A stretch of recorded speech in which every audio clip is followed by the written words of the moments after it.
श्रोतेहो नमस्ते. आपल्या सर्वांना शुभ दिवस. श्रोतेहो, या जीवनाच्या प्रवासात नाती ही 3 प्रकारची असतात. एक रक्ताची, दुसरी मानलेली आणि तिसरी नात्या पलीकडची. संकट प्रसंगी जिथं काही रक्ताची नाती कामी येत नाहीत ना, तिथं मानलेली नाती संकट निवारण्यास मदत करत असतात. आणि जिथं रक्ताची आणि मानलेली नाती नेमकी जवळ नसतात ना, तिथं नात्या पलीकडचे सगळे सोयरी मदत करत असतात. ज्यांच्याशी तोंड ओळखीशिवाय पुरती ओळखी नसते.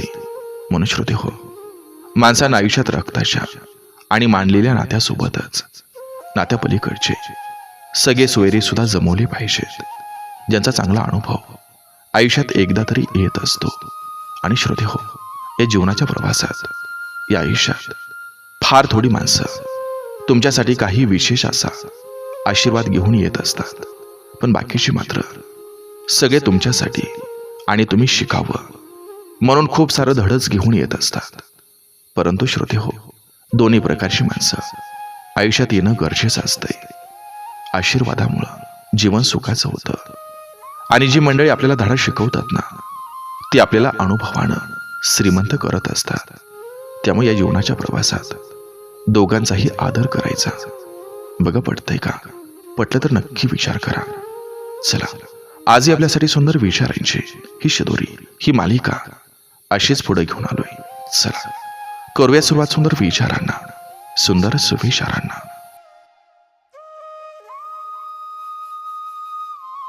कर्माची परतफेड ही करावीच लागते. त्यासाठी कर्म करताना नेहमी सजग होऊन कर्म करा. कारण ब्रह्मांडातील कोणताही नियम बदलू शकतो, पण कर्माचा सिद्धांत कधीही बदलत नाही. उशिरा का होईना कर्माचं फळ मिळत असतं. सुंदर काय असतं, कितीही गैरसमज झाले किंवा कितीही राग आला तरीही थोड्या अवधीमध्ये मनापासून सगळं माफ करून पुन्हा पूर्ववत होतं ते नातं सुंदर असतं. भावना तिथंच व्यक्त करा जिथं त्यांचा आदर केला जाईल. नाही तर डोळ्यांमधून वाहणारं अश्रू सुद्धा काही लोकांना फक्त पाणी वाटतं. जेव्हा यश मिळवणं, श्वास घेण्या इतकंच गरजेचं होईल, तेव्हाच तुम्ही यशस्वी होऊ शकता.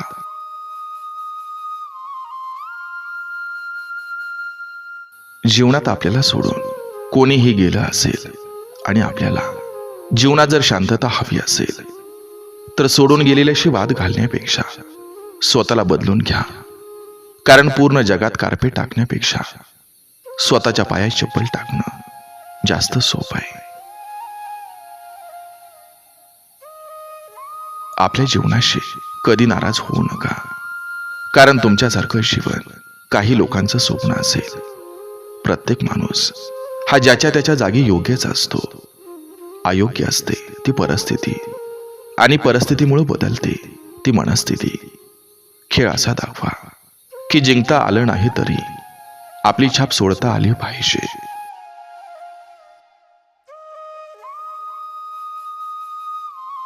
मिळकत फक्त आर्थिक संपत्ती नसते.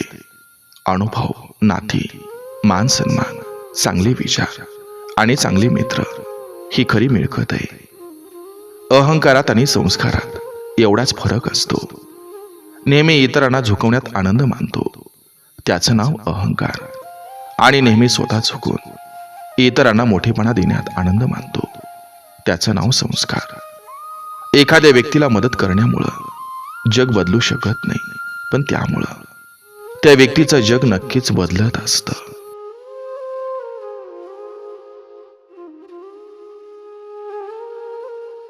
आयुष्य हे दुचाकी चालवल्यासारखं आहे.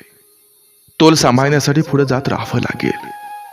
आयुष्य आनंदी ठेवायचं असेल तर स्वाद आणि वाद या दोन्ही गोष्टींचा त्याग केला पाहिजे. स्वाद सोडला तर शरीराला फायदा, आणि वाद सोडला तर संबंधाला. सांगावं त्यालाच जो कुणाला सांगणार नाही. मागावं त्यालाच जो देईल सो खुशीनं.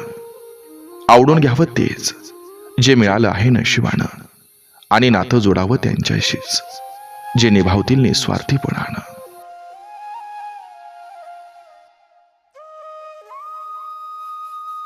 देव शब्द नाही जो तुम्हाला पुस्तकात मिळेल, देव माणूस नाही जो तुम्हाला समाजात मिळेल, देव जीवनात आहे जो तुमच्या अंतरात्म्यात मिळेल.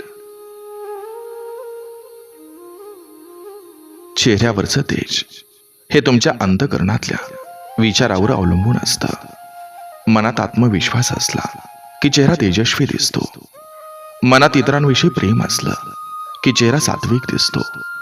मनात इतरांविषयी आदर असला की चेहरा नम्र दिसतो. मनातले भाव माणसाला सुंदर बनवत असतात.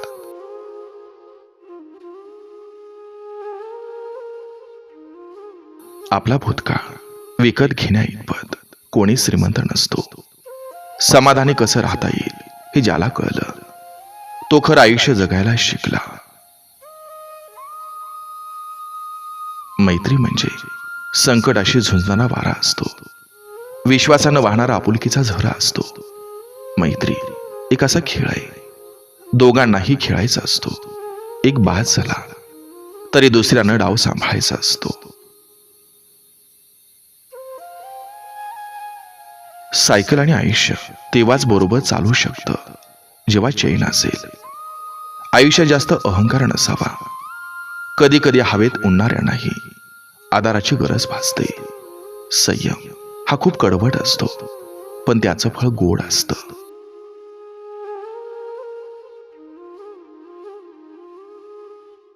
जायचं कुठं हेच माहिती नसल्यावर दिशा सापडत नाही.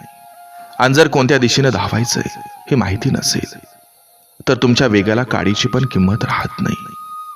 त्यामुळं सध्या धावपळीच्या जीवनात फक्त दिशाच नाही तर वेग पण तितकाच महत्वाचा आहे.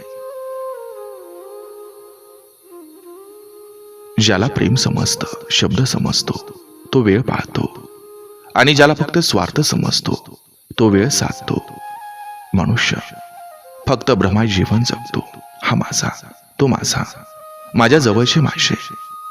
खरं तर तुमची फक्त वेळ आहे. ती जर चांगली असेल तर सगळे तुमचे, नाहीतर सगळे जवळ असून सुद्धा परके.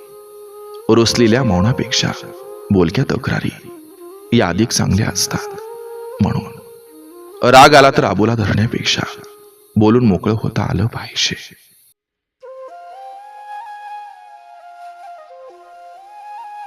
भावनांच्या तव्यावर स्वार्थाची पोळी भाजून घेणारी माणसं आपली कधीच नसतात.